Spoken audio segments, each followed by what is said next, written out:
Dobar dan, dragi moji. Danas je sa nama moj prijatelj, moj uvaženi gost, gospodin Tomislav Ćurković, Marko Petar Orešković. Sve u jednoj osobi. Dobrodošao. Hvala na pozivu i što si me ugostio.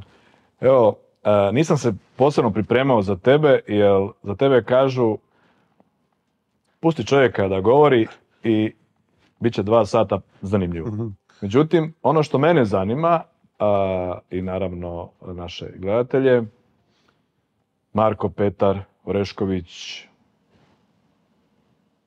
šta je tome pogodovalo? Zašto si uzeo to ime kao svoje umjetničko ime? Da, pa ta sama informacija je relativno neistražena, u smislu nije izlazila van. Je jednom kratko 2004. na Telki i kod jednog prijatelja na gostovanju. A ime sam odlučio uzeti kao nekako drugo, jer sam u stvari imao dovoljno godina kad sam ulazio u jedan televizijski show koji je bio izrazito praćen u našoj zemlji, da, kako bi rekao, htio sam stvoriti nekakvog super junaka, kao imaš Spidermana, imaš Supermana, imaš mog najdražeg srebrnog letača. Čovjek šišmiš, onaj. Da, ali meni je srebrni letač to. Kak si? Da, ima brojeva, recimo, jedan između 7 i 9 koji se ne smije izgovarati i tako ima taj Isuse Bože. Ok.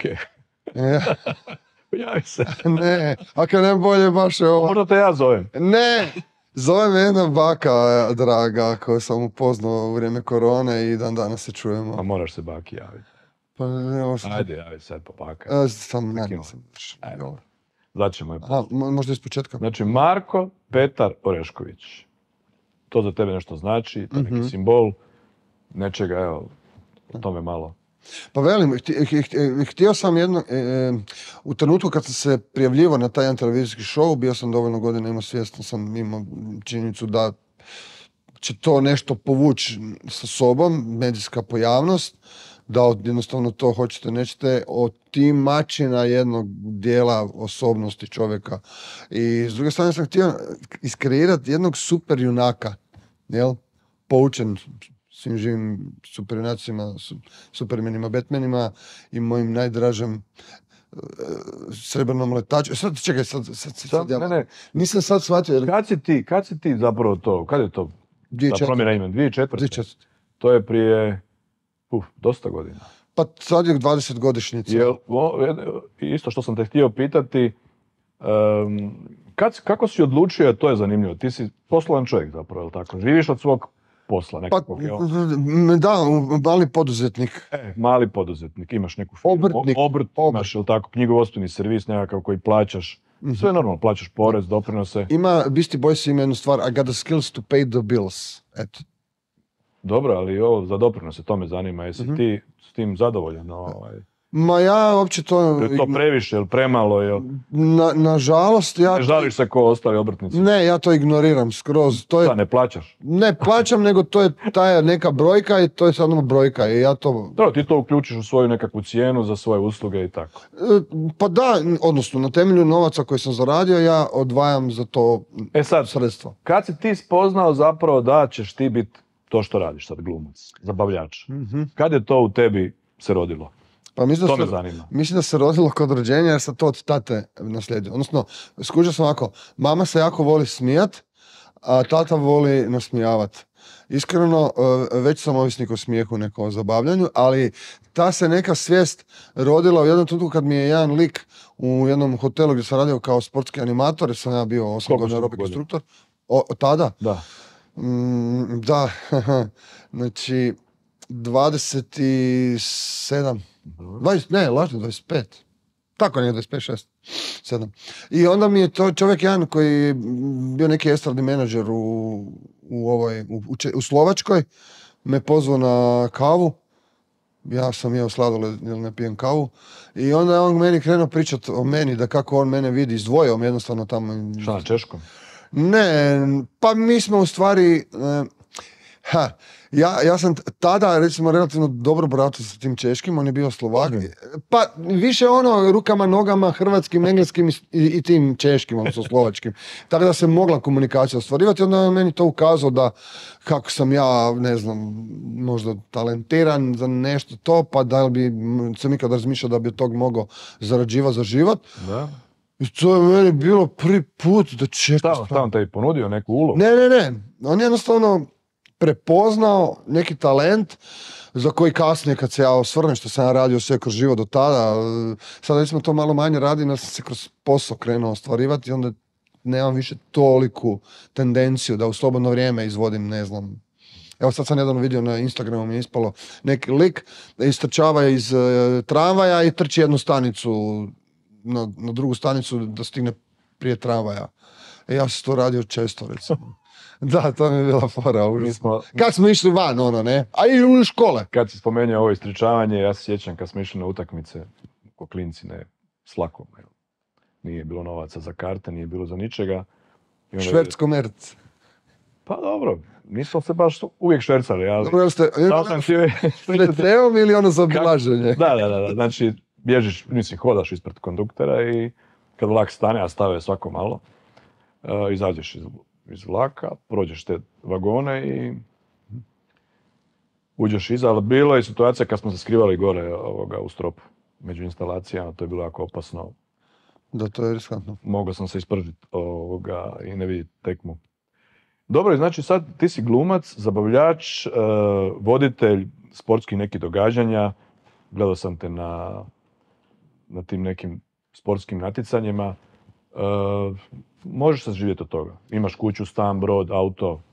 Da, često dobijam to kao pitanje jel se može živjeti od toga, ali to je ono žestoko retoričko pitanje, jer zašto bi neko, ja se postavljam pitanje, zašto bi neko radio nešto ako mu se ne isplati? Prosti, moram te prekinuti. Vic jedan, za vrijeme rata u Sarajevu ide Mujo, mršav, ništa nije jeo danima i puše vjetar, on se prima od stupa do stupa, on nosi ga.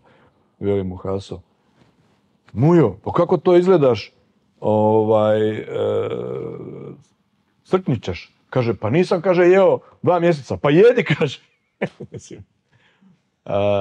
Tako da, prosti, prekinuo sam te, ali često te pitaju da li se može živjeti od toga. Da, velim... Pa očito da može, šta? Pa to je to, ne, ako sam tu živ, znači da mogu. I tim se bavim.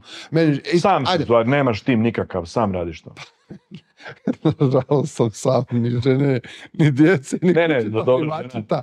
Da, nemam, mislim, surađujem sa širokom lepezom organizacija, ljudi, agencija, pojedinaca, neki su mi jako dragi, neke obožavam, neke trpim. Pitam te zato što, recimo, razboliš se, temperatura, gripa, šta, iz kreveta, onda se snimaš i...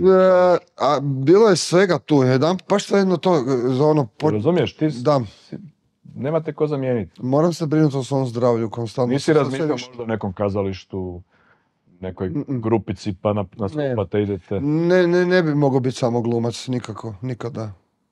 Ne samo glumac, nego da si možda redatelj ili ne, mislim da nemam te sklonosti redateljske, ali... Kako nemaš? Pa sam režiraš. Pa dobro, to za svoje potrebe ili nešto, ako mogu nekom doprinijeti, super, možda nekom i ne mogu. Uglavnom, pazim, evo neki dan sam imao jedan Submarine radi svoju Burger akademiju i ja ću biti profesor na toj Burger akademiji za djecu. I taj dan, umnjak, ubio me umnjak. Ja sam bio nakon toga toliko ljut na sebe. Znači, na svakog se mogu naljutiti, recimo u životu, izbjegavam to, ali na sebe kad sam ljutim, a to je kraj svijeta.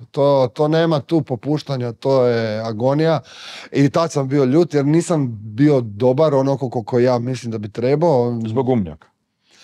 Pa to je bio jedan od faktora, ali ne vadim se ja na umnjak, ali to je bila ta situacija kad neki umnjak dere, osjeća se ko Luka Božić, jel? Uglavnom hoće mi malo šala.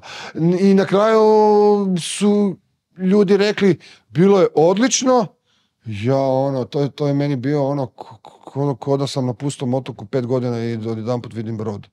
Znači, to takvo olakšanje bilo zbog tog mentalnog sklopa tih ljudi koji rade tamo, da sam glavno došao do zaključka bolje da je bilo tako nego obrnuto, da sam ja bio zadovoljan da oni nisu bili, ali da, nekad te bolesti postoje i jednostavno ih, ne znam, češće nego... Pohodaš.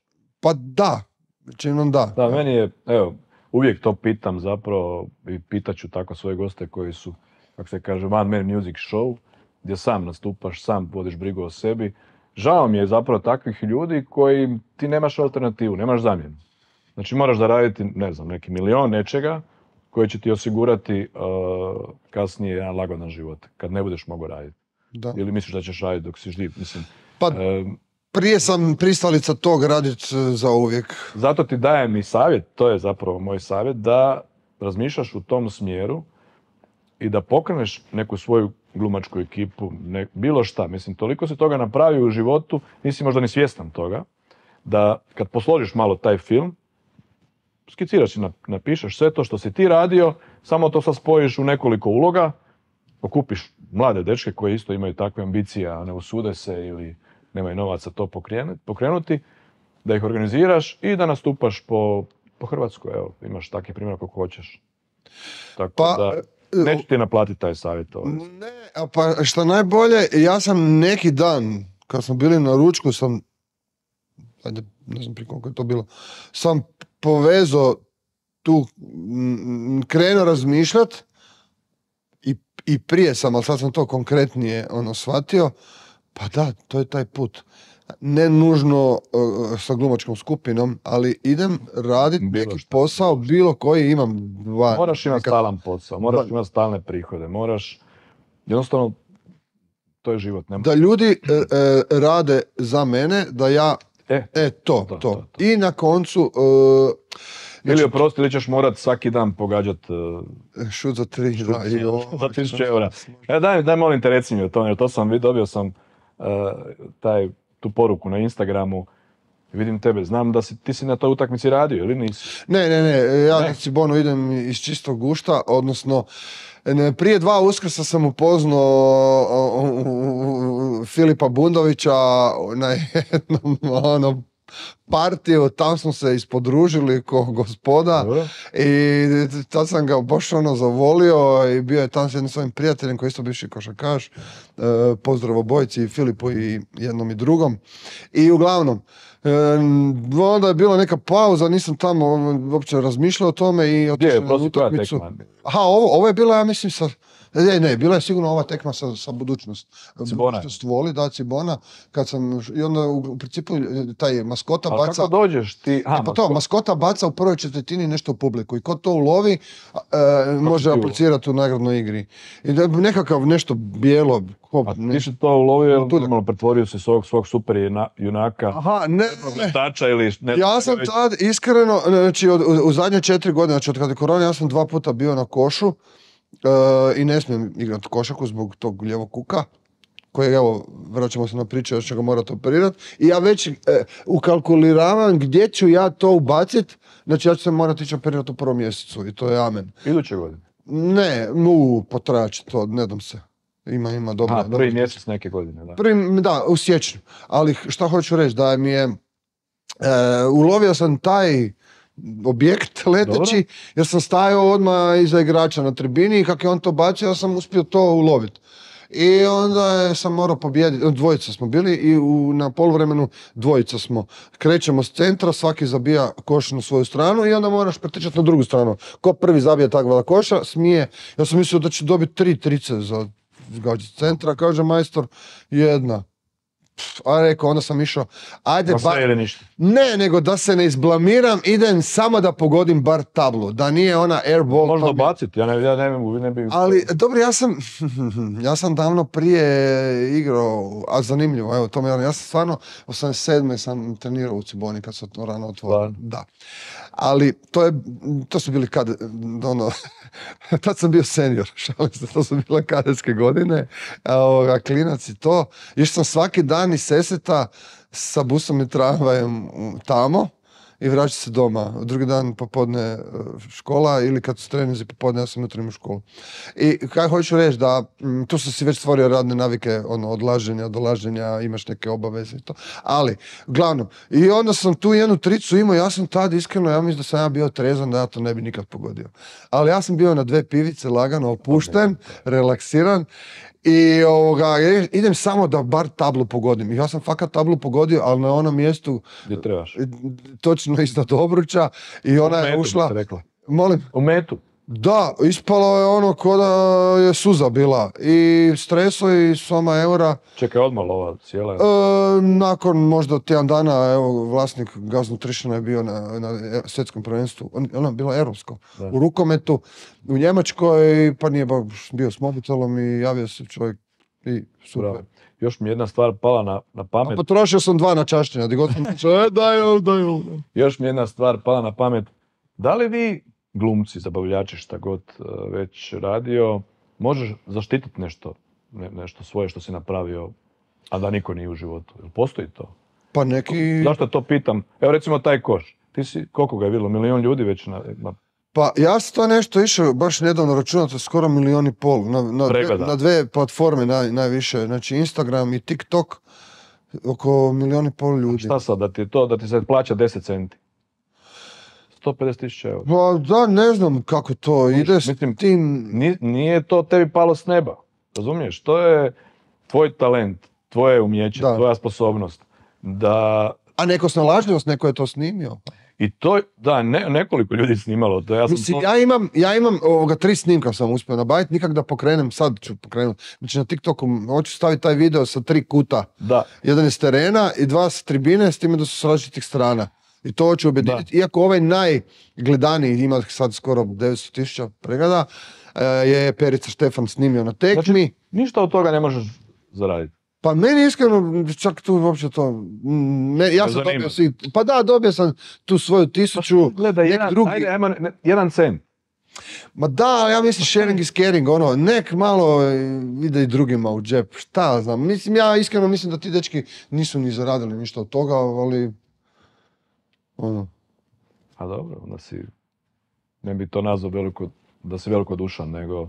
Pa nekad i jesam. Od toga živiš, gle. Pričao si kako si počeo glumiti, da si spoznao to sa 27 godina. Znači ja sam isto praktički od malena bio sklon maskiranju i sad se zapravo ponekad, ne znam da li si me ti vidio. Kad sam te ja upoznao, kad sam ja skužio ko si ti si meni... Ali to je meni ostao hobi, razumiješ? Meni je to ostalo zabava da svoje prijatelje iznenadim nečim. A krenulo je isto spontano. Znači...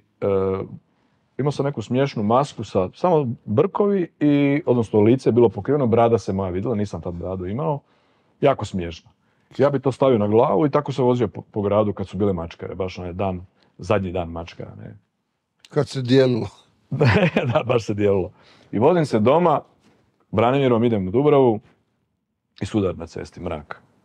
I ja stajem. Stara Branimirova? Da. Ajoj. Stanem, masku stavim na glavu, a ova 2 frajera ko 2 jarca, znači već se love za vratove, znaš kako je kod nas, nakon saobraćajke, ti si kriv, ovo.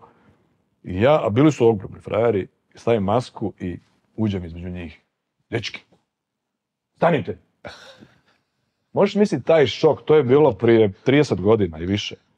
Taj šok, ko su sad, ja sam mislio, ili će me oba dvojica izmlatit. Da. Ne, oni su se odmakli, počeli se smijat, ispričavati se jedan drugome.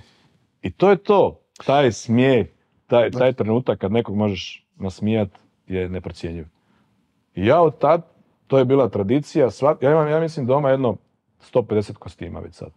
Ozbiljnih kostima, gdje to je uvijek nešto, zapravo ne planiram nekakva tema, obučem se i onda taj dan sam po gradu, ne znam, čas sam Sandokan, čas sam mušketir ili nekakav Arap ili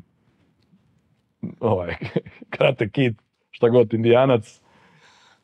Koga, mene? I onda se ufuram se u taj lik i hodam po gradu, znači ja radim u tome, to je, morat ću emisiju jednu napraviti samo o svojim maskama i šta sam sve napravio. Ali da tebi ne oduzimam riječ. Ne, drago mi je da si tu sa mnom. zapravo, isto negdje sam provjerio, ti si bio kod našeg Raleta prvi ili treći gost. A ni... Da, rekao mi je on. Prvi mu je bio Pernar, ali mislim da... Aha, on, kao on, da, kad je on pokrenuo svoj podcast, da. Tako da ti si valjda preodređen za prve podcaste. Za skidanje. Pa dobro, meni iskreno... Ali ne može bolja biti emisija nego da si to baš ti, da je to humor, da je smijeh, jer sam rekao u uvodu da od svih gostiju koji će biti, da humor mora prevladavati, bez obzira šta ljudi radili, da ipak budemo opušteni.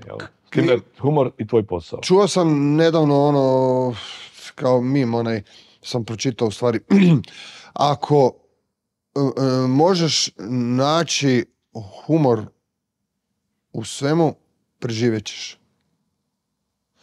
To stvarno, inače humor je, ja sam, mislim, radim i u Crvenim nosovima, klaunima, doktorima, tamo odlazim na kakve edukacije i idem u Beč jednom godišnje u internacionalnu školu humora i tako. I onda uglavnom i kroz bavljenje stand-up komedijom na radionicama svojevremeno, znači dođe čovjek do informacija da je humor obrambeni mehanizam. I to je jedan od efikasnijih i to je nešto što je u nama. Moram primijetiti da se sve više on zatomljuje, nova agenda koja se raspojasala, malo to sputava, da sad ne ulazimo u te dubioze, ali uglavnom, humor je dar, to je poklon. Pa ste vi ovo? Joj. Smijeh je besplatan, a ljudi se ne smiju. Namrgođeni su, stalno si traže opravdanje za tu svoju namrgođenost. Ljudi moji, čekajte, pa ti ne moraš platiti. Ti moraš platiti estetskog kirurga da si smanjiš nos povećacice ili ne znam, skineš naslage špeka sa škembe. Ali ti za dobro raspoloženje, za smijeh, ok, bolje se okružiti s dobrim ljudima i s veselim ljudima, ali možeš se smijat svaki dan koliko god hoćeš, niko ti to neće naplatiti. To je besplatno. Ljudi bolje izgledaju kad se smiju. Jel prođe koji dan da se ne smiju? Ne znam, ali mislim, prije sam se više smijao, moram priznati. Što sad? Pa ne, znaš šta, pa možda čak i nisam, ali kako bi rekao, kad sad ne znam, moji prijatelji su se poženili, imaju djecu, to su obaveze, onda oni gube taj možda potrebu ili priliku. A ti si odlučio šta? Zabavljati ljude? Pa ja sam odlučio zabavljati sebe. Tvoju obitelj, možda neku? Pa to se trudim, koliko.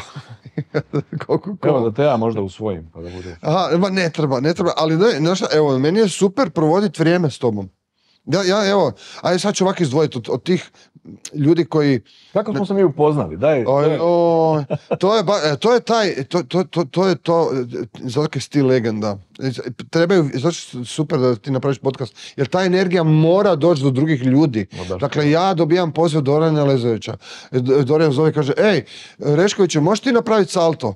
Rekao, ja, mogu, ali samo jedan, jer kad ga napravim doće hitna i šta se stave od mene kolego kockice, koji Kane na slonjaču biti. Uglavnom, ne mogu, a mogu plesat. Daj, aj samo malo, aj zvačite lik, Željko Tokić se zove, tu treba nešto, ročka sam, ništa ja ne kužim, dobro, nek nas zove, i zove čovjek, bok, ovo, ja stavi taj, ti stavi taj, jel bi mogao ti doći? Moja mama ima 80, 80 rođendan, bit će ti to u jednom restoranu, Zagrebački plavi, kod Kvatrića, bit će jedno tak 50 ljudi, rekao, šta mala svadba, daj, ajde, dođi tamo, gle, ti ćeš biti u invalidskim kolicima, ti ćeš izgledat ko starac, ja ću organizirati ženu koja je radila prvu sezonu, tvoje lice zvuči poznato, ti ćeš dobiti masku, sve, kosa, brada, sve, oriđiđi u invalidskim kolicima, doniješ cvijeće, rećeš da je to ljubav tvojeg života iz srednje škole i onda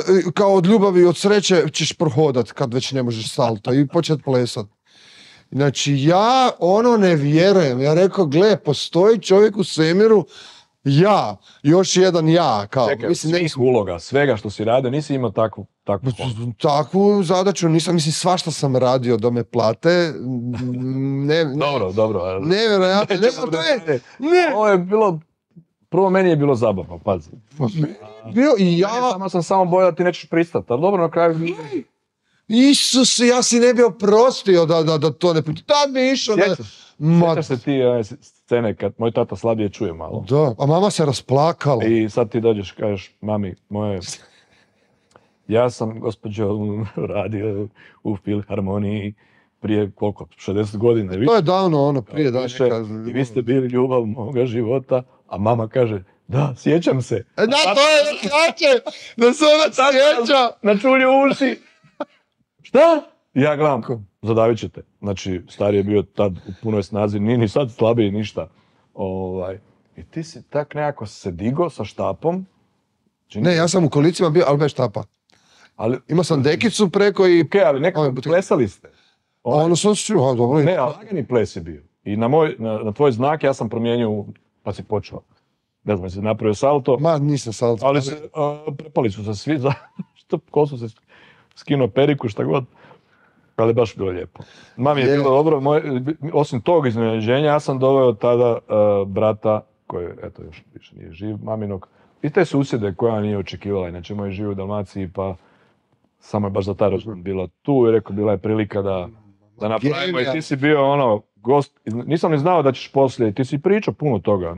Pa da, ali meni je tad, ja sam tad kroz druženje, kad smo išli kod one žene, kad sam me vozio i sve, kad sam ja slušao te sve tvoje ideje, mislim, to su ozbiljni produkcijski zahvati. Eto. Da na privatnim svojim rođendanima, to trebaš napraviti podcast, da ti ispričaš ljudima sve te ideje. To se od 1001 možda pomisli, ali od 1.000.001 se usudi napraviti. Evo, dobro da si to spomenuo. Ja imam 3 firme, ozbiljne poslove. To je još monumentalni, ti si stroj, mašina, za smijeh i za humor koliko je bitan. Ja dolazim na posao, ljudi su uvijek opušteni, nasmijani, ali tu energiju ispada da ja prenosim. Apsolutno. I sad, moj unuk, najstariji, pa sad ima već 10 godina, ali tad kad je to rekao imao, ja mislim, 5. On ima svoju sobu već sad, svoj ured, kad dođe subotom raditi sa dedom i znao bi reći, dolazio bi. Zašto se niko ne smije? Hoću osmijeh. Znači on već sad kuži da je smijanje, osmijeh, ništa ne košta. Kog slijediti u životu? Čemu treba posao, inako moramo napraviti u životu, moramo stvoriti neku vrijednost, ali barem onda budi opušten. To su nema... dosta ima ta austro-ugarski, taj džir, kao buraz, ne, daj, znači ajmo biti Japanci s mediteranskim pristupom, veseljem, srećom, ajmo tu toplinu. A Japanci, ne znam jesu oni smiju. Zato pa ne, sad imaju aplikaciju za upoznavanje, neće niko, neće djecu rađati, neće uopće ni henki penki, ni duši, ali zato što je to krajnost. Ali, mislim, poanta, treba slijediti, ako nećemo slijediti ljude, ajmo slijediti onda te ideje. Idemo takvu jednu vedrinu unositi u živote. Idemo te smijehove, pomagati jednim drugima da se bolje osjećamo. Pa šta je to nego doći na posao, evo, i kaže, šta? Niko se nije smijao. Da. To je genijalno. Da. Ja sam bio sam mlađi kad sam razmišljao o tome, mislim, ja sam 30 godina u biznisu, čak i nešto više. Znam da sam 10 godina učio i teško radio, onda sam 10 godina samo baš krvario i radio. I sad zadnjih 10 godina ne radim toliko puno. Ne radim gotovo ništa što se tiče ozbiljnog biznisa. Ne znam si uopće dati naziv šta radim trenutno. Ili je to motivacija, ili sam samo selektor, ili nešto slično. Ok, pazim na te firme, ali se ne miješam operativno. Sad tako da mi ovaj podcast može biti dobra podloga za prije svega i goste. Ja i tebi želim pomoći na neki način da to što radiš, da to bude još bolje i da ti još bolje živiš od toga na kraju. To je svrha tog posla. Jel? U jednom trenutku stvarno čovjek stane i ne može. Tko će brinuti o tebi? Da, istina. Ali ne trebaš paničariti, ti si još mlad. Pa da, istina, ali prosto što te prekidam, ima jedna zanimljivost.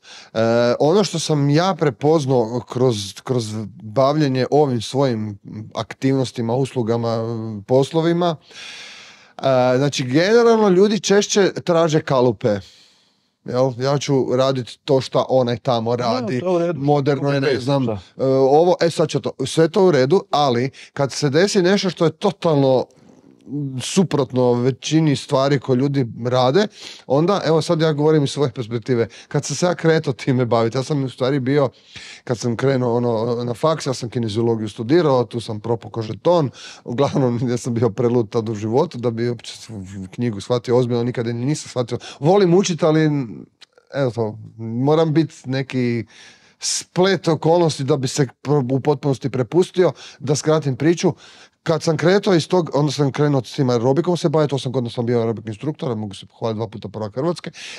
I onda je trebala konverziju napraviti ovo drugo. To je jedna strahovita, izvan su iz zone komfora, ali krenuti u tom smjeru i nastaviti, kad ti ljudi govore, kod nas je inače ta klima, ma nemoj to, ma ne. Kad god nešto ma ne. Ostavi se toga. Da, ma šta ćeš to, uglavnom, tu zadržati vjeru u sebe, ići protiv vjetra, protiv uzbrdo, u suprotnom smjeru od kazake na zidu. Ne, kako se zove, od bujice, jel? Znači, konkretno raditi svoj put, to je jako zeznuto. I tu, ja sam u principu, evo sad da budem iskren, jedini čovjek, znači to ljudi uopće ne razumiju čim se ja bavim, niti uopće, jedini mi je jedan dečko iz kvarta koji u principu on se bavio, mislim, tad se bavio kriminalom. I on je jedini govorio, Čurak, samo rokaj, samo, nemoj uopće ni razmišljati, odustajati, samo naprijed, samo guraj. Koji paradoks? Ulogu u filmu nekom, nisi? Pa jesam nekem ovako, ja mislim da sam što se filma tiče James Bond 3-4, ne, ali imam jedan, nažalost, taj dečko je baš s tim uratkom filmskim tražio svoj put i evo ga u Beču na akademiji, on je aplicirao u Beču kod Henekea za režiju i taj video je, on je imao 4 kruga audicije, zadnja je bila samo razgovor, znači mora napraviti film, ja glumim otmičara sa Lunom Pilić, koja je pitanje kad će se za tu curu čut, to je takav talent, to je wow, preljepa cura, preinteligentna, moćna ko glumica, strašno, ali šta želim reći? Ta uloga moja, ja sam užasno samokritičan, znači ja ne znam da ću ja ima snage gledati ovaj podcast. Toliko sam, da. To sam se čuo jedan put od Mustafe Nadarevića pokojno kad je rekao da u životu nije pogledao nijednu svoju ulogu. To mi je jasno. Pa niko ne gleda. Da, to je jako... Ne, definitivno, zato što to je... Većini ljudi ne odgovara čak i glas. To sam htio reći, kad prvi put ljudi čuju glas, ja to nisam. Buraz, odi ti nešto što moraš paziti, šta će, kako bi ti strukturirano, kako ćeš povisiti ton, kako ali ruka. Zato što ovo nije namješteno, nije idealno, nije ništa, nego spontana priča. Pa šta možemo nekad... Ne, to je... Ima tu i strah od osude, kako će to drugi doživjeti i onda možda to povezano, ali ja recimo generalno idem na tu samokritičnost zato što želim napraviti nešto bolje. Sad si rekao strah osude, pa to je svrha, ne plašite se, radite. Ma ide. Probijajte se, idi kroz zid glavom ako treba.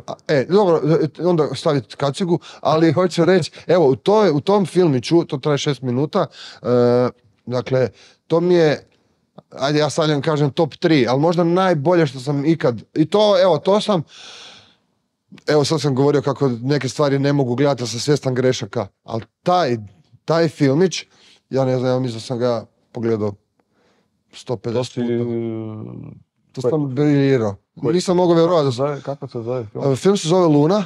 Luna. Po toj curi, njeno privatno ime je Luna, a u principu je priča o tome kako otmemo curu, tražit ćemo otkupninu i u interakciji s njom u razgovoru kroz mene prolaze neki osjećaji gdje ja u principu izrezoniram da ću prepozna neke stvari u sebi, u njoj i odlučim je na kraju, pustiti. Evo, mala pauza. Može? Može. Vraćamo se u studio. S nama je i dalje Tomislav Ćurković. Marko Petar Orešković, svi. A zašto nije Petar? Pa zato što je Marko značenje riječi ratnik Čekić, a ja taj moj heroj je trebao biti borac, znači ja ću se morat boriti. Na prvom mjestu. A Petar, da, on je taj, a onda Petar je ono, u sebi ima M broj 5, u školi kad imaš 5 superci, kaže se sve 5, onda, to je sad to vezano s tom cijelom filozofijom tog imena. Ima to je, u principu ne znam ću li ikad reći sve do kraja, možda možda ga i ugasim, ne znam. Ovo je onako prvi dio, moramo pregledati sve što smo pričali i onda ćeš ti shvatiti da puno toga nisi rekao, a bitno je, pa ćemo imati drugi dio, treći dio, četvrti dio, peti. Mogu reći šta je bitno? Bitno je slijediti dobro i širiti dobro, sigurno ćeš i pogriješiti. Nećemo im otkriti sve u prvoj. Ali pazi, slijedite te koji, ako već ne znate sami, slijedite one koji su, evo, ja bih stavio, evo sad ću ja 3 čovjeka. Željko Tokić, odnosno Niko Tokić Kartela. Zlatko Dalić i moj najveći favorit ikad u povijesti što sam imao prilike upoznat ili susrest ili saznat, Joško Čagalj Jole. To je spomenik, onaj Matiji Gupci u Stubici je mali, ja bi mu napravio mauzolej, znači Medvednicu bi preorao cijelu iznutra s njim ovoga. Gdje si ga upoznao? Ja sam radio te Osječke dane piva ko voditelj i tamo se sve te glazbenike žive poznavao kroz godine, ali to je nešto, on kao i ti, vi imate neku misiju. Imam jednu anegdotu, baš sa Joletom. Ja sam mu ljubio noge. Ja sam kleknuo pred njega, ljubio mu stopala. Svadba je bila od prijatelja kćeru dala, se na ovim golf terenima. Ali tamo ima... Taj pjeva na svadbi, taj se neće različiti. Ne, slušaj, tamo su 3, ja mislim, nekakve prostorije gdje se održavaju svadbe. I mi smo kasnili, ja i supruga. Došli u krivu. Ušli smo, na prvu. I dolazimo i vidimo Jole. I rekao, dobro, ja? Jole pjeva. I rekao, ajmo Jole, ajmo se slikati. I ništa on s nama, mi se slikamo, selfie. Toplik. I ulazimo mi unutra. Vidiš odmah, nisu to ti svatovi. Jole, sa stana s kompo. Ma kakav to je energija. Ajde, dajte mi uđite unutra na piće, kao barem. Ja rekao, pa ne, nisu to naši svatovi. Pa šta ima veze, rekao. To je on. Jole, ajde, aj bok, idemo mi dalje. I još smo fulali 2 puta, još je bila jedna sala. Nismo čitali naprijed ko se ženi. Ali Jole... Ne, Jole, ja sam jedno zgodje ostao s njegovim bubnjarom, ostali smo do 3-4 ujutro ispred hotela. Dakle, čovjek, evo priča, on je iz sela, iz Dalmatinske Zagore, došao u Split, zaposlio se kao konobar, radio u smjeni, njegova smjena krcata, druga, U nekom trenutku mijenja čovjek kafić, to je konobarski takav posao. Došao u drugi kafić, ljudi iz tog kafića gdje su dolazili prije zbog njega, krenuli dolaziti u taj kafić zbog njega. I onda onda krenu raditi u noćnom klubu, noćnom klub dođe recimo neki bend, nešto odsvira, neka zvijezda, nakon toga oni Joleta daj njemu mikrofon, znala je biti bolja atmosfera kad Jole, koji je konobar u lokalu, napravi bolju zabavu nego ova zvijezda zbog koje su ljudi došli u lokal. I onda se daj pjevaj, u tom nekako su se kolopletu života povezu sa Stavrosom, koji je pokojni bio tatamata od zanata, čovjek koji zna kako se rade zapravo... I on ga je povukao za sobom, usmjerio i Jole, evo ja kad god sam ga gledao. Ali to je to, a što se meni sviđa? Evo, to si ti taj primjer. Ljudi koji su zaokružena cjelina, to je jako teško. Možeš biti prvak svijeta, ne znam, evo onaj Pistorius, ne znam, i onda ubije završicu. Ne govorim negativne primjere, ali da ti uspješno si u poslu, ko ti, znači Stijena, Petar Stijena, kuš to, i onda još životno, to ti je Jole. Znači čovjek, evo, 4 djece, znači to je ta neka, to pršti, to atomska bomba dobrote i a radi, kako čovjek radi, taj crowd work, to kako on s publikom. Pa on kad uđe, ne staje, ali taj tempo, sad je on, nisam imao prilike biti na njegovim koncertima. Molim te. Inače, evo sad ću ti ovo otkriti, Čak i ako ne slušaš tu muziku, on te preuzme. Nego ne volim koncerte gdje je samo jedan pjevač. Nekako mi to ono, samo jedan, ali volio bi. Znaš šta ti on? Ja sam njega zvao da mi pjeva kao gost iznenađenja na svadbama od mojih kćerki. Prvo kad se Marina udavala, pa nije mogao. Pa onda Ivana isto nije mogao. Tako da mi je bilo krivo. On Maja Šuput, koji još bio Rozga. Nikog nisam mogao dobiti. Zadnji čas sam se sjetio. Rozga ne znam kako je uživo, ali recimo Maja isto, ubojica, Maja Roka. Ali Maja mi je zato bila kad smo imali proslavu 90 godina Furnira. Maja je bila... To je vihor veselja. Ali to je... Sa nogom u gipsu. I došla je. Da, to su oni su, Maja i Jole su ista čakra, znači to pršti. Ti ne pjevaš, jel da? Nisi...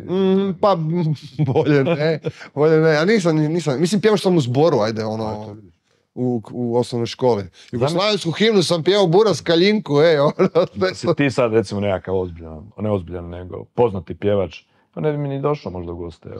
Ma, u tebi bi sigurno. Ne, bi u ovo vrijeme spavao, pazi, to je... Aha, joj, znaš šta, ne znam, zadnje vrijeme. Ja sam imao davno prije... To je naporno, pazi, cijelu noć. Pa evo, ajde. Pjevat. Da, ima pa tako možda i nekoliko puta tjedno, zavisi. Malo kome, ima jedan Jadranko Glavačević, to je kolega stand-up komičar, sad smo se nešto razišli životno, ali... Jedini čovjek kojem sam ja pričao koliko ja i šta ja radim, zato što sam događao da ja nekom ispričam šta sam radio i da ljudi misle da serem. Da ja izmišljam. I to mi je sasvim legitimno, jer znam koliko to zvuči. Pa dobro, evo sad te ekstreme sam već ja pozaboravljao. Ovo nije sa mojom mamom, to nije bilo. Ne, dobro, ali to je bio ono jedan moment, ali šta znam, evo, ok, sad sam teška bauštela, tu sam kupio neku kućicu, adaptiram to je ono, samo zidovi su ostali i temelji. Na kraju mislit ćemo skupljati donacije za našeg... Ne, bit će skoro sa neku kunu. Po 1 euro, pa šta? Ne, može, jedan jebeni dolar. Gledaj sad, ko je onaj glumac, jedan naš je... Aha, on su neke nebuloze, dubioze, ušao sa, da. Da, i ljudi su mu pomogli, evo, ja sam čak isto htio nešto donirati. Pa dok su ruke zdrave, sam ću si pomoći. Pa... Neko ti je dao i ponudu, ili tako, za nešto? Aha, da, ne, ali sad hoću reći, da. Čekaj, dobio si ponudu i ti si se čuo s tom osobom, ili tako? Šta ti je ta osoba rekla?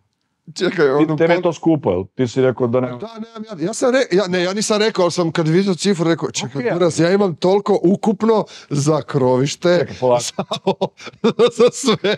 Ali kontaktirao si, odnosno, ta firma te zvala. Zvala te firma da te pita šta si odlučio. Ti si rekao da je to skupo, je li tako? Nije to skupo. Ne, da je za tebe skupo. Da nemaš... zato što meni je to... Dobio si neku... Cijeli budžet za sve, a ovo je samo jedan dio. Znaš da... I šta su ti rekli onda da... Niš, još je u Whatsappu izbrisao ponudu, sva sreća sam bratiću poslao. Znači ovako, ali sad sam nedavno Jimmy Ludanu sam sreo, jednog lika koji je bio u specijalnoj policiji, ultra zajeban lik, znaš da priču ima Boga, nema Boga? Kad se s autom juri kroz crveno, znači nemojte to ljudi raditi, ok? Ali to je u Sestama bilo jedno vrijeme baš trend. Ozbiljno? Da, ima Boga, nema Boga, u punom gasu kroz crveno. Nemam pojma. Bolje da ne znaš. Ja sam bio jedan put u autu. Ja znam da ja po noći kad vozim, bez obzira što je zeleno... Po noći idu i po noći i po danu. Ali to je bilo 90. Malo prikočim i to ti je radno. Uglavnom i Jimmy mi je rekao, uđi u materiju. I to i sad ja sad ulazim u tu građevinu, ne znam, saznam sam šta je cirklaž, saznam sam šta je glazura, šta je eštrika. Ne moraš znati, šta bi, zašto moraš? Moram, zato što, Dakle, sad se vraćamo na ponudu. Ja sam sad skužio u toj ponudi, jer bratić mi je inače Anđelko Pulko, da mi nema njega, ja ne znam gdje bi bio. Jako puno mi pomaže sa svim svojim vještinama i on mi je Anđeo spasitelj, trenutačno u životu. Znači, tad sam skužio, ja ću cijeli krov sam razmontirati. Sam? Mislim sam, sa njim ili imam još jednog kolegu, sad sam nedavno pojavio 19 godina. A ovako iz početka. Ta kuća, to imanje zapravo. A to je 600 kvadrata. Imanja cijeloga. Da. Ali kuću koju bi ti za sebe napravio, to je tvoj prvi objekat. To je napravljena kućica koju ću ja malo... Tvoj prvi objekat. Molim? Tvoj prvi objekat, nekakav. Životni, ono baš da. Gdje ćeš ti šta? Imam svoje maslačke. Neki dan sam slikao. Koliko je kuća dimenzije? Ma mala je, ima, ali su 3 etaže po... Dobro, bit će zanimljivo, je li tako? Jo. Ti si napravio nekakav Kućica od cvijeću, to će biti... plan investicijski, koliko to može koštati? Odokativno, ja ne razumijem to. Odnosno, koliko ti možeš potrošiti zapravo? Da, ma ja ću trošiti, ja ću zarađivati dok ja to ne... Ja mene iskreno... Dobro, ali ima uvijek dobrih ljudi koji će malo pomoći. Pa da, ja sam tebe mislio, stvari da, ono, pa, u stvari doslovno... Ja te navlačim te na... Aha, ne, evo sad ovo će sad biti snimljeno. Mislim, to je meni... Znači ja ne volim ljude koji kukaju, odnosno mislim da nemaju kukati jer ima toliko strašnih stvari koje se događaju oko nas. Odite ljudi u čekaonicu na onkologiju, na kliniku za traumatologiju, na Ćošku Ilice i Selske. Odite na 3. kat u čekaonicu, djeca na 3. katu se liječe od rakova i tumora. Odite tamo, se sjednite i samo gledajte kako mame i tate čekaju svoju djecu s pregleda. To je problem. Ovo drugo nije problem ako ti... Mislim, normalno, ja se iznerviram u autu i pičkaram da sam bio jedanput Djeda Mraz. Aha, Djeda Mraz je to. Pričao. Najbolji posao na svijetu. Valjda, to je bio prvi Djeda Mraz. Ja sam, znači, odlučio nekakve novce davati nepoznatim ljudima, ne. Bio je Badnjak, ne. I ja, i naš ko još, Mario Valentić. Kakav je on? A on mi neće. Ja sam mi rekao, a čekaj, a lik ima top, on meni, kad god se sretnemo, bar 1-2 vica na koji se stvarno od srca... Slušaj, sad obučemo se mi u Djede Mrazove i nemamo plan nikakav, idemo po gradu i po 100 kuna djeci, na kraju su jedna vojska djeca skupila i išla iza nas i on je dogovorio sa Novom TV da nas prate, međutim mi nismo otkrivali identitet tad. Super. Sad na kraju to pričam, ali prošlo je 20 godina. I jedna od ideja je bila sa igračkama i idemo u Klaićevu bolnicu i tamo imaju djece koja su... To je reorganizacija posla, tamo je sad intenzivna recimo. I ništa, mi smo tamo došli, znam da sam odmah onim sestrama počeo davati lovo, ne smijemo to, pa Božić dolazi, to je poklon, šta? Neću tebi dati balone i igračke, djeci ćemo to. I mi smo došli gore, stvarno ono je tužno za vidjet i Mario se rasplakao, baš je bio, nije mogao, spustio je glavu, a ja sam bio toliko uzbuđen zbog svega toga što radim da sam bio, evo, primjer, mi smo krenuli ujutro u 8 to raditi. U koliko? U 8. Ne mogu sad to.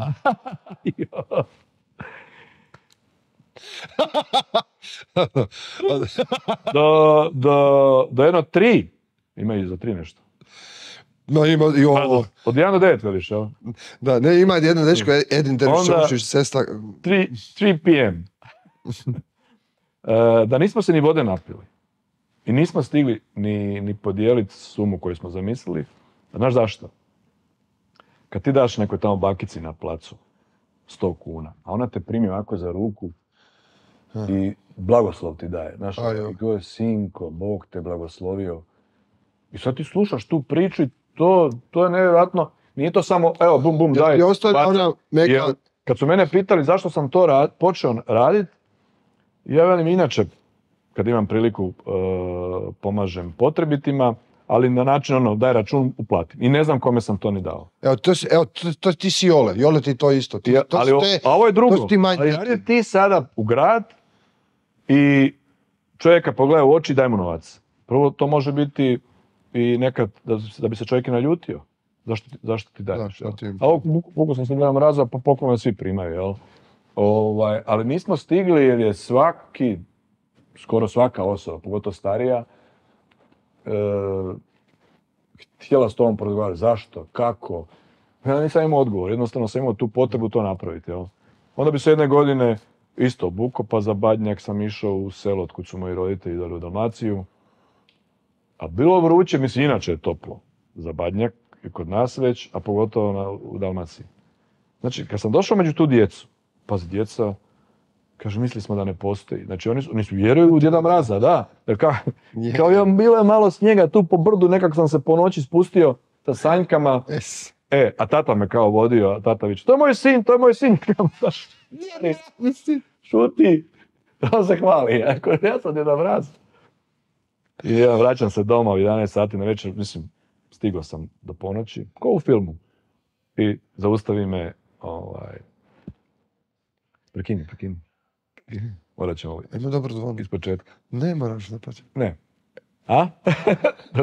Uglavnom vraćam se doma, još sam u toj uniformi, brada, malo brže vozim da dođem doma. Ko me zaustavio? Policija. Presretač. Oh. Kod Zadra. I djedice, ima li poklona iza nas?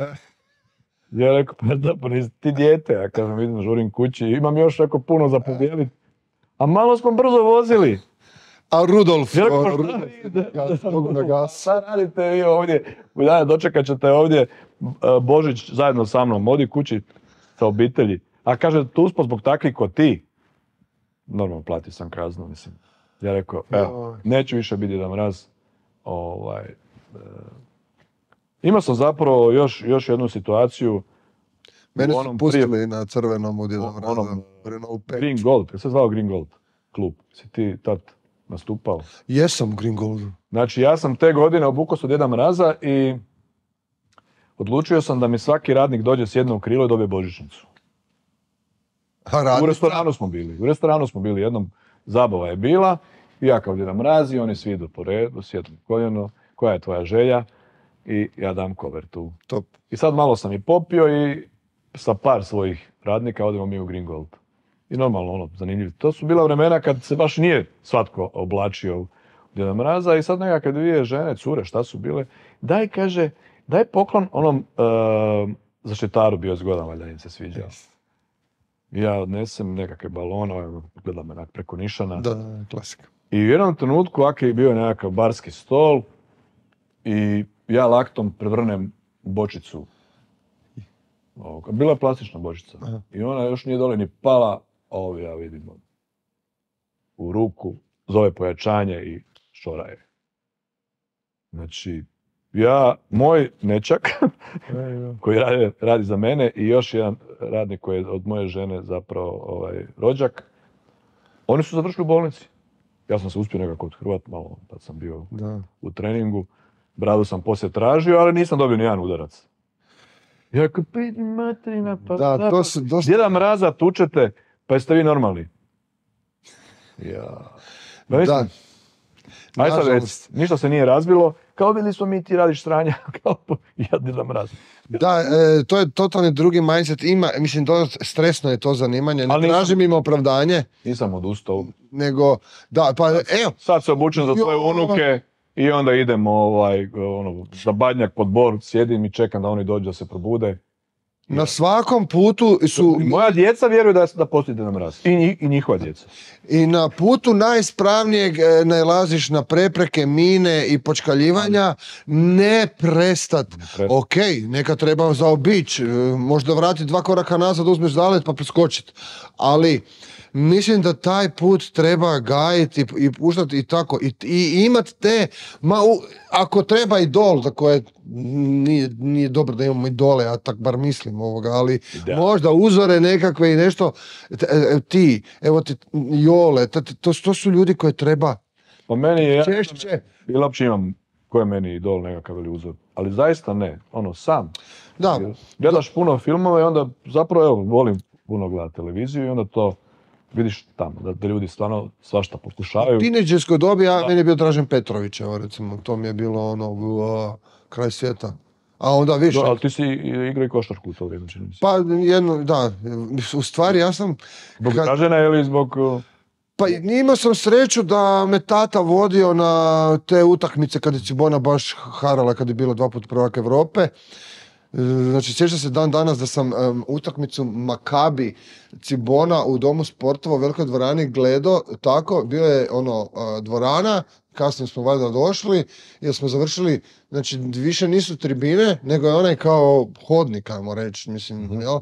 I bila je ograda, ona žičana i onda je kao drška. I točno sam ja bio visok tako da mogu gledat kroz to. 2 metra, jel? Ne znam koliko je bilo. Uglavnom... Manje se sad malo, ili? Išao sam... Ali dobro, jesam čak šta ne bolje. Ali... Dobar si. Moram biti još bolji. Ali želim reći da sam tad to me ponijelo, pa ja sam inače na kraju bio ovisan o košarci. Malo koji teren u Zagrebu nije bio gdje ja nisam dolazio igrat. Volio sam... Reci, Bona, sve to iš. Da, evo sad se... Osvajali se te lige prvaka i tako. Da, sad se to srozalo, evo ja koliko pratim... Pa ni repka nam... Ide, da, ima sad to jedan slojevit problem i još mi ta konacija tih pljuvača i tu dolazi do izražaja, nažalost. Pa ljudi u stvari... ko to čita. Međusobno... Nije samo, prosti, nije to samo kod nas tako. Ja znam. Dok sam živio u Njemačkoj, recimo Njemačka je osvojila te godine svjetsko prvenstvo u Brazilu. A koji su to bili komentari? Po novinama. To je ne valja ovaj, stavi ovoga. Isto. To. Još gore kod njih, jer ih više ima. Da. Ko je za sportom lud, taj... ima potrebe komentirati sve, ne kaže što smo mi najviše... To je iracionalno i čim je iracionalno je problematično, ali ljudi, pojam navijač, pogotovo ovi ekstremni, to je u principu nije zdravo. Nisu ljudi ni objektivni. Da. A tako je. Tako kad se zaljubiš, znaš, ti si idiot kad se zaljubiš. Pa ja volim sport i baš To biste trebali ugledat na Slovence. Recimo mi stalno furamo se sportska nacija, ok, ali Buras, pogledaj ti, evo ja sam radio na otvorenju. Slovenke, što se... Slovenke top. Znači Slovenke, Mađarke, uvjerljivi broj 1, onda sve jedno. Ali, to je moje mišljenje. Koje su ti cure? Osim naših, hajde, Da, dobro, ne.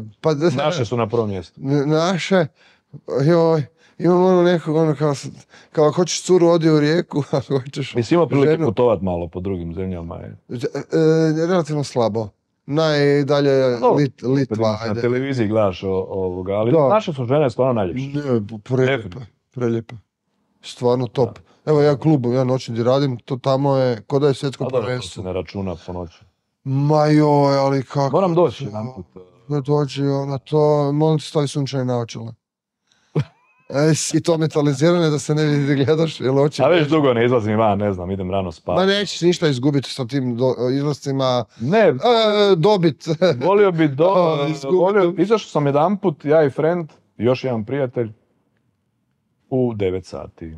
I mislim baš u Ritz taj. Aha. Kad je bila korona? Ne. Jo, to je bilo najbolje kad je bilo... Nije bilo korona, nego mi ušli unutra u klub i prvo hladno. Kužiš, bilo je hladno, nema ljudi, nikog nije bilo, mi čekamo. A to negdje oko ponoć, zjeva nam se, spava, viš komadi namontirani, dolaze oko 1 sat, a mi izlazimo van. Da. I veli, dečki, moramo se mi prvo naspavati dobro do 10, pa onda izaći van, ovo nema smisla. A najzdraviji san, da u 10 čovjek spava, najzdraviji san, između koliko 10 i 2, ili tako nešto 10 i 3. Noć, kad izgubim noć, ja 2 dana ne mogu doći sebi. Evo, i sad pazi tu smo vraćamo na tempo. Ja petkom i subotom radim do 4 ujutro, realno zaspam u 5:30. I kad se probudiš? Pa evo, sinoć sam još oko 6 sam zaspao i probudio se. Prvo sam si grečkom na -9. Ja gledam zašto u 9. Trebao sam u 10. Od 6 do 10. Zašto to pitam? Ja, bez obzira u kojoj kombinaciji odem spavat, da li sam možda malo popio ili ne, u 3, 4, 7, 8 opet probudiš se. Jednostavno to je taj bioritam. Nisam za ništa. Ali se dignem iz kreveta, onda malo prošetam pa se eventualno poslije podne malo naspavam. Ali ne mogu spavat. Ne mogu ja sad, ako sam cijelu noć lumpovao, da bih ja sad 8 sati odgulio, preskočio doručak, ručak. Tu neka nasljeđa kinezologije baštinim u smislu, kako bi rekao, kako se to kaže, kao onaj napor koji, mora biti faza odmora. Fakt, pa ne mogu ti... Faza, da nisam, 3 indeksa na kinezologiji imam, užas, ništa nisam završio.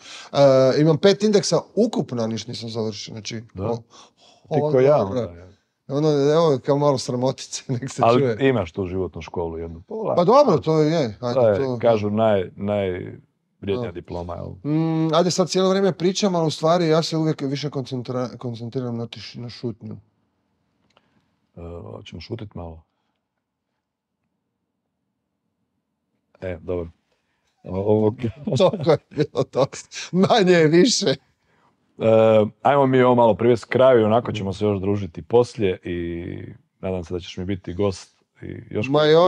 Svaki trenutak u druženju s tobom je dobro sad zvuči dobro uloženo vrijeme. Je dobro iskorišteno vrijeme. Ok, dobro, hvala ti.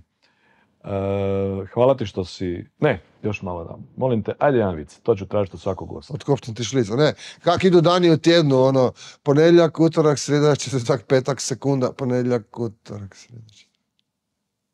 Ili, a čekaj, imam, ne, ove... Kratki, ja. Znaš šta je to? Ima 2 palca, jedno oko i super je u seksu. 2 palca, jedno oko i super je u seksu. Sad ove X...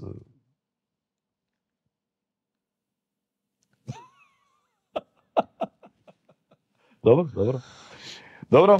Evo, to je bila Forest 90. Ok, iz 90. Da. Pa nisam se nasmijao, ne znam, nisam skužio. Smiješno je, da. A nema bolje nego kad ne skužio. Da.